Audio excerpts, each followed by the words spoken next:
మొసలిపిల్లి, గంగలపూడి అగ్రహారం, పాలగుమ్మి ఇలా 11 వృద్ధులు వస్తారు. వాళ్ళు సమావేశమయ్యి ప్రజలకు మంచి జరగాలనే ఉద్దేశంతో పూర్వం ఏంటంటే అనేక రోగాలు బాధలు లేకుండా అలాగే ప్రభలు 11 అలాగే బ్రిటిష్ వాళ్ళు వచ్చేటప్పటికి ప్రభలు అప్పుడు రోడ్లు లేవు కాబట్టి 32 అడుగుల ప్రభని కూడా గుర్రాల మీదే తోసుకొచ్చుకోండి.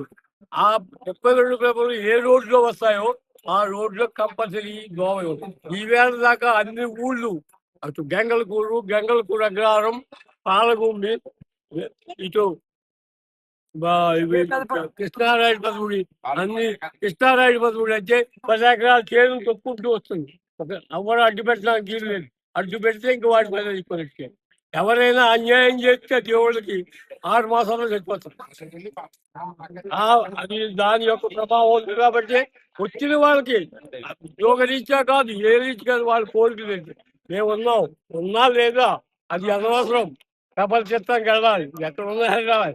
అలాగే మా గ్రామంలో ఉన్న చిన్నవాళ్ళు పెద్దవాళ్ళు కొంతమంది ఇంకా రాలేని వాళ్ళు ఉంటారు. వాళ్ళకి వీడియో చూపెట్టాలి. ఎందుకంటే టెక్నాలజీ వచ్చింది. కౌశిక్ నది దాటి అనేది ఏంటి అసలు?